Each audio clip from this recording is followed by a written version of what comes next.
Bulan lalu saya sudah berhasil membuat sebuah water meter yang bisa menginformasikan jumlah pemakaian air itu melalui handphone dengan menggunakan sensor water flow tentunya. Nah, di situ kita menampilkan data di HP menggunakan aplikasi pihak ketiga yaitu Blink yang saya harus bayar tentunya tiap bulannya gitu ya.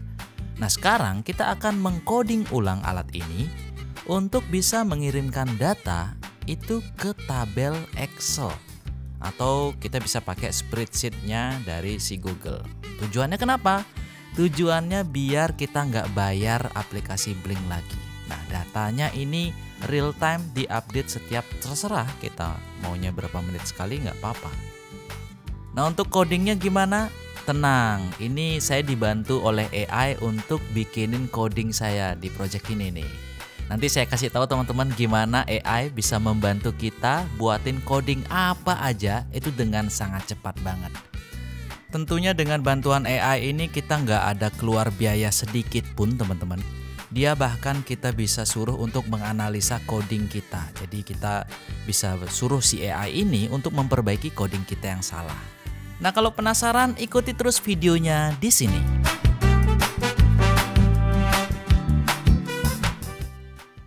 Nah, untuk bikin meteran air atau water meter yang akan kita lempar datanya ke Excel atau ke Google Sheet, spreadsheet gitu ya. Tentunya kita memerlukan modul IoT kebun buatan Dwi Arsana seperti ini.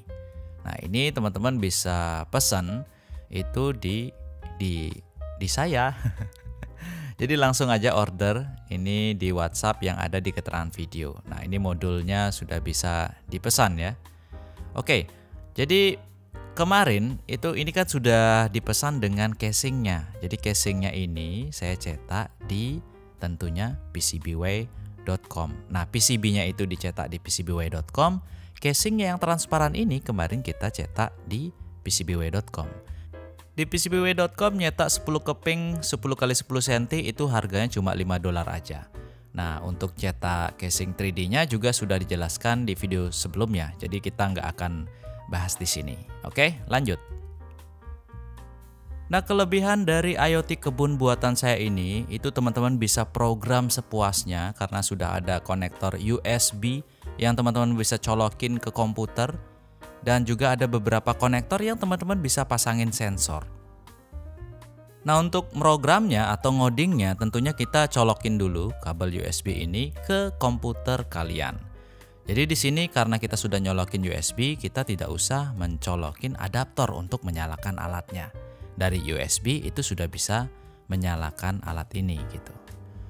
Lalu kita buka aplikasi Arduino IDE. Nah, ini aplikasinya kita akan ngoding menggunakan Arduino. Nah, di sini tentunya pertama-tama yang harus saya lakukan adalah menyiapkan atau menuliskan library yang diperlukan. Pertama saya akan mengoding atau membuat program tampilannya dulu. Jadi saya harus mengincludekan library ada Fruit, GFX dan juga ada Fruit SSD 1306. Nah, kenapa seperti itu? Karena saya menggunakan LCD I2C yang chipnya itu menggunakan SSD 1306. Nah, coding yang saya tulis ini itu tentunya saya jiplak atau saya contek dari example code library LCD Adafruit itu sendiri. Nah, seperti ini mungkin kayak minimum codingnya lah untuk nampilin LCD.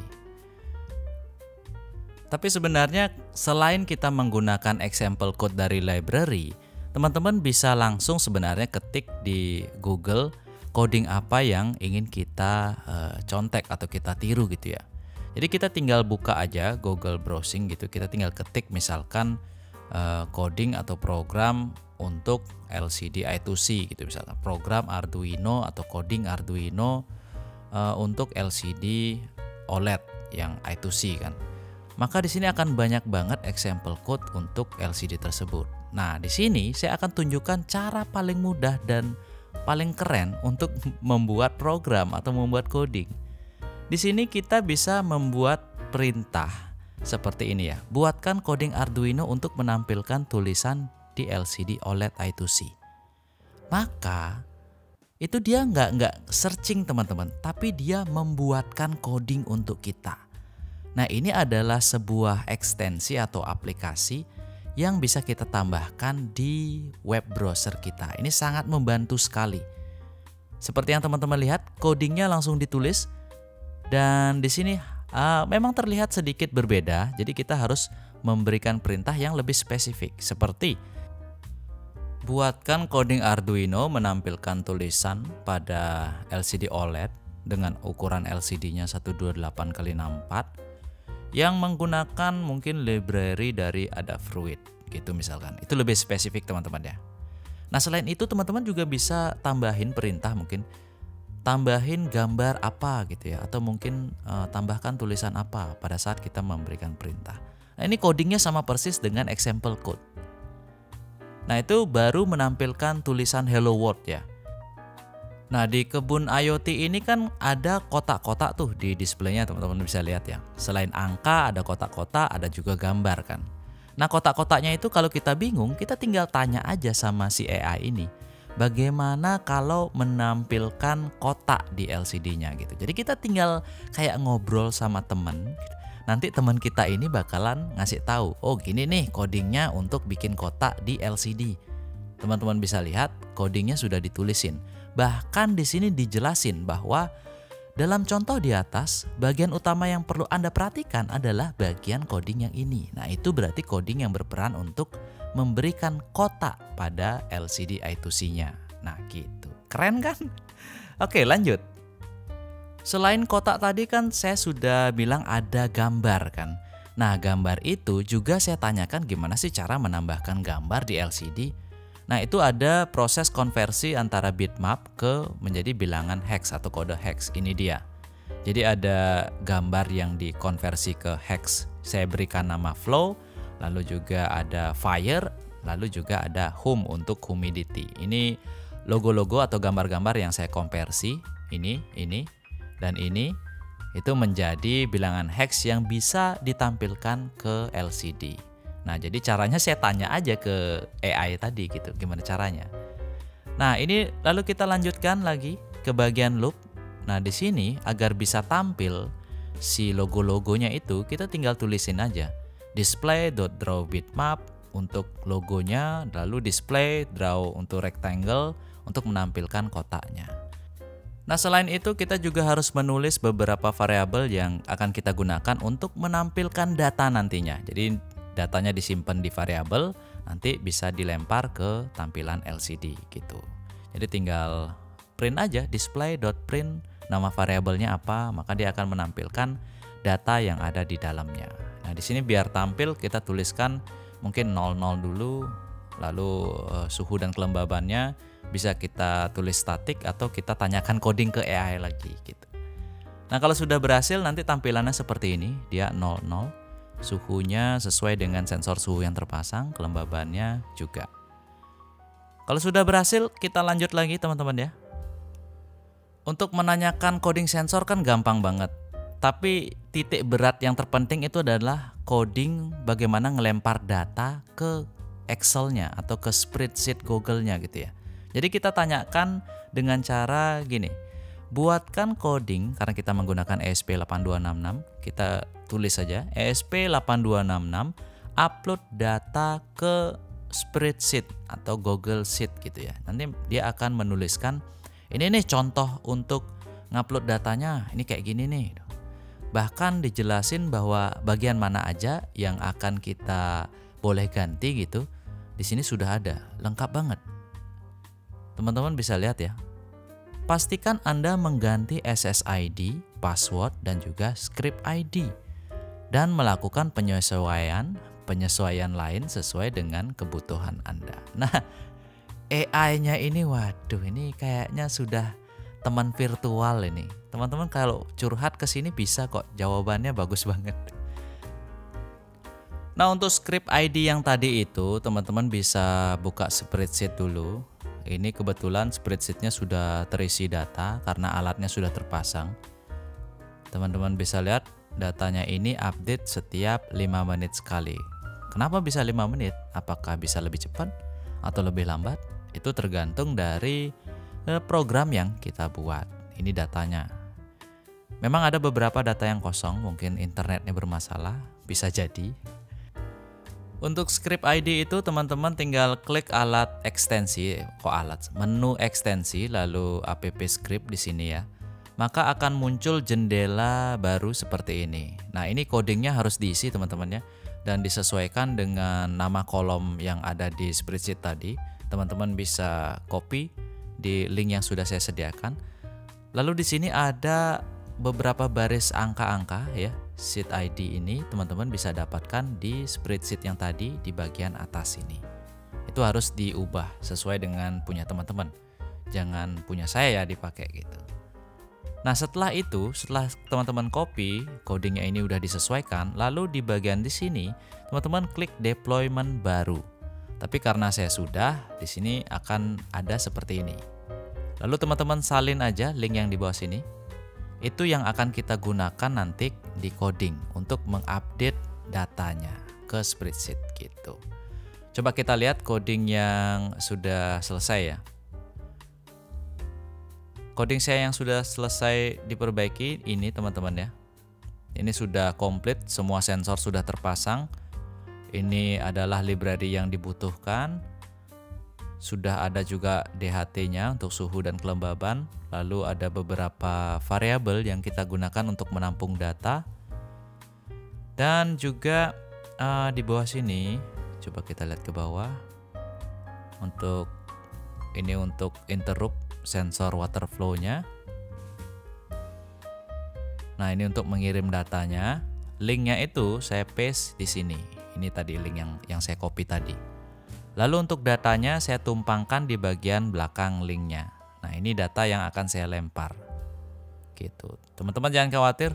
Buat teman-teman yang sudah gabung member, ini codingnya sudah saya share di kolom member ya. Nah, ini serial untuk debug saja. Nah, ini untuk coding pembacaan water flow-nya. Nah, ini juga saya tanyakan ke AI gimana caranya sih. Terus dikasih nilai ini, cuman tidak sesuai dengan sensor yang saya gunakan gitu. Jadi saya menyesuaikan angka ini itu sesuai datasheet dari sensor yang saya gunakan. Jadi besar sensor itu mempengaruhi dari nilai yang ini. Ya, jadi diperhatikan datasheet sensornya, berapa inch lubangnya gitu. Nah, di sini teman-teman lihat datanya yang terbaru. Ini sebenarnya sedang berjalan, teman-teman. Teman-teman bisa perhatikan nanti angkanya akan bertambah secara otomatis tanpa saya mengetik ya. Ini kalau nggak salah dia udah mau update. Nah, ini untuk display, nih. Udah gitu aja, codingnya nggak terlalu panjang. Nah, ini datanya sudah terupdate teman-teman. Jadi alat saya menyala ya, jadi aman. Kita nggak perlu nyewa server, sudah bisa menampilkan data. Nah, mungkin ada yang pengen tahu gimana tadi saya masang alatnya. Jadi alatnya itu saya pasang di Jimbaran. Nah, ini saya lagi ada di Jimbaran, di salah satu titik sumur bornya. Sore-sore sini ya. Jadi alatnya sebenarnya sudah terpasang, cuman sebelumnya itu masih menggunakan server Blink. Jadi harus bayar tiap bulan berapa dolar gitu ya untuk bisa menampilkan data karena menggunakan banyak widget gitu. Jadi widgetnya tuh energinya kita bayar. Tampilannya masih sama teman-teman, cuman ngelempar datanya aja yang kita rubah. Ini coding yang tadi dibuat, kita upload, tinggal colok kabel USB aja. Sebenarnya bisa upload lewat WiFi teman-teman ya.